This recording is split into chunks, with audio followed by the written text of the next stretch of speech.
تفاصيل فيديو هز السوشيال ميديا لفتاة مكبلة من قدميها والداخلية تكشف التفاصيل المهمة. وعاجل حقيقة وفاة الفنانة دلال عبد العزيز بننشر لحضراتكم مفاجأة. وعاجل الحكومة تصدر أول بيان بعد رفع أسعار البنزين وتوجه رسالة هامة جدا للمواطنين. والتحريات تكشف تفاصيل جديدة بعد العثور على جثتين عاريتين لإشهاب وفتاة داخل سيارة. في البداية عاوزين نصلي على الحبيب محمد. قبل ما نبدأ في تفاصيل الأخبار اشترك في القناة من زرار الاشتراك الأحمر أسفل الفيديو، ده مهم جدا عشان تجيلكم أهم الأخبار، واضغط على زرار اللايك عشان توصلك فيديوهاتنا أول بأول. عاوزين نوصل 2000 لايك على هذا الفيديو. قبل ما نبدأ في الأخبار، اللي بيحب مصر ووطني فعلا يفجر التعليقات بكلمة تحيا مصر. عاوزين نوصل أكتر من 1000 تعليق مكتوب فيه تحيا مصر وانتوا قدها وطنيين. نبدأ بتفاصيل أول خبر معانا. والتحريات تكشف تفاصيل جديدة بعد العثور على جثتين عاريتين لإشهاب وفتاة داخل سيارة. كشفت تحريات قوات الأمن المصرية تفاصيل جديدة بعد العثور على جثة شاب وفتاة عاريين داخل سيارة مغلقة. التحريات أوضحت أن الأمر لا يزال قيد التحقيق من قبل الجهات الأمنية والقضائية لحسم أسباب الوفاة، لكن قوات الأمن استبعدت وجود شبهة جنائية في وفاة سائق أوبر وصديقته. رجحت التحريات أن الوفاة سببها الاختناق، خاصة أن التحريات توصلت إلى أن سيارته متوقفة في محل مستأجر بمعرفته يستخدمه كجراج، وكان باب السيارة مغلقا من الداخل، وبكسره عثر على جثة الشاب البالغ من العمر 27 سنة بالمقعد الخلفي نائما، وبصحبته فتاة 21 سنة تربطه بها علاقة عاطفية. أفادت التحريات أن قسم شرطة الهرم تلقى بلاغا في يوم 17 يوليو الحالي يفيد باختفاء شاب عمره 27 سنة بسيارته الملاك التي يعمل عليها في شركة أوبر، وأن مقدمة البلاغ والدته البالغة من العمر 56 سنة، ولم تتهم أي شخص بالتسبب في اختفائه أو اختطافه. وبالبحث تبين أن الشاب تقدم لخطبة هذه الفتاة، لكن أسرتها رفضت زواجه منها، وأن أسرتها سبق وأن حررت بلاغا بغيابها عن المنزل. أوضحت المعاينة أن جثمان الشاب وجثمان الفتاة كانا في حالة تعفن ولا توجد بهما أي إصابات، وبحوزتهما جميع متعلقاتهما الشخصية من هواتف وحافظات نقود. المصادر الأمنية قالت إن أسباب الوفاة سيحسمها تقرير الطب الشرعي، فهو التقرير الفني الذي يوضح سبب الوفاة من خلال التحاليل والفحوصات الطبية، وأن جهات التحقيق تنتظر نتائج تقرير الصفة التشريحية حتى يتسنى لها استكمال الإجراءات القانونية. المصدر معنا كان من RT. يعني في البداية حابب أقول كلمة صغيرة، ربنا يبعد عننا الحرام يا رب إن شاء الله.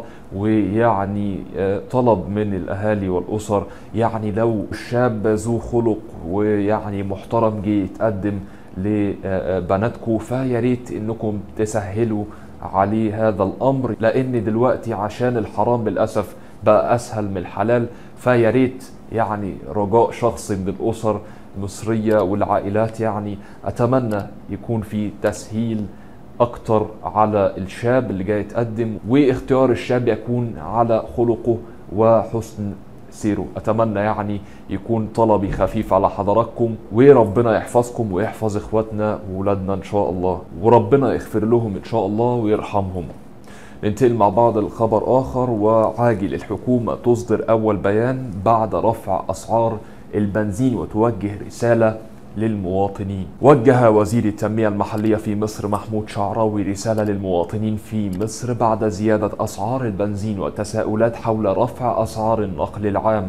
الوزير المصري أكد عدم زيادة تعريفة الركوب لسيارات النقل الجماعي والسيرفيس والتاكسي بجميع محافظات الجمهورية بعد تعديل أسعار البنزين من لجنة التسعير التلقائي للمنتجات البترولية، وزيادتها 25 قرشا فقط دون المساس بأسعار السولار. وزير التموين المحلي المصري وجه المحافظين بالتنسيق مع مديريات الأمن وإدارات المرور والمواقف والسيرفيس لتكثيف الحملات المشتركة على المواقف والساحات والتعامل بحسم مع أي مخالفة أو محاولة سائقي السيرفيس والنقل الجماعي مخالفة تعريفة الركوب المقررة سابقا، وعدم الإضرار بالمواطنين واتخاذ الإجراءات القانونية تجاه المخالفين. شعراوي شدد على ضرورة التأكيد على وضع الملصق الخاص بسيارات السيرفيس والنقل الجماعي، والمتضمن هذا يعني الملصق خط السير والأجرة المقررة، لعدم قيام قائدي السيارات بزيادة تعريفة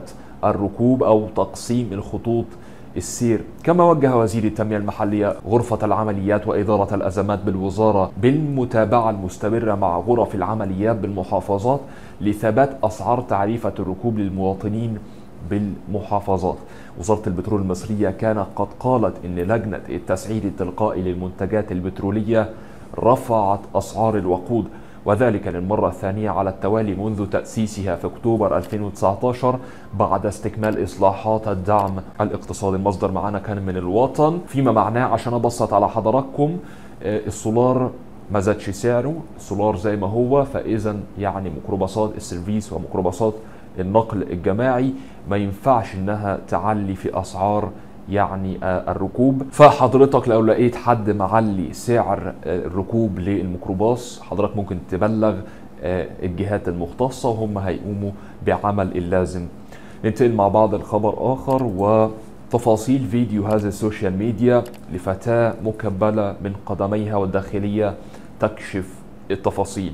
كشفت الأجهزة الأمنية في مصر ملابسات نشر مقطع فيديو تظهر خلاله فتاة بالعقد الثالث من عمرها مكبلة بسلسلة حديدية من قدميها بسرير داخل منزل ومصابة ببعض الكدمات.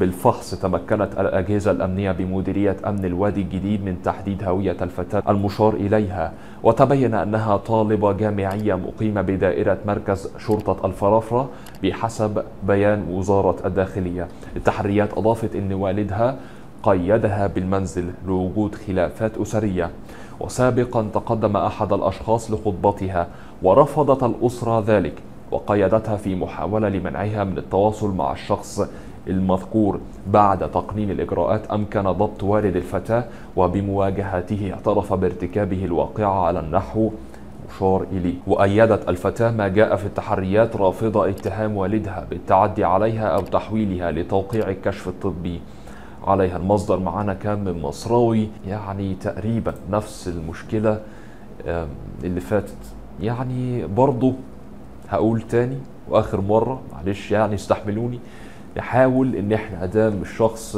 ذو خلق ومحترم وبتربي وابن ناس، يعني نحاول نسهل على الشباب الزواج، عشان لما تسهل على الناس ربنا يسهل علينا بإذن الله. ننتقل مع بعض الخبر آخر وعاجل حقيقة وفاة الفنانة دلال عبد العزيز، وبننشر يعني مفاجأة وخبر صار. نفى الإعلامي المصري رامي رضوان ما تم نشره على وسائل إعلامية عن وفاة الفنانة الكبيرة دلال عبد العزيز، ودعا رضوان في تدوين على فيسبوك وسائل الإعلام للتحقق من الأخبار قبل نشرها. أشار إلى أن كل ما تم نشره في هذا الأمر غير صحيح. الفنانة دلال عبد العزيز دخلت المستشفى منذ أواخر شهر إبريل الماضي، أي ما يقرب من 70 يوما.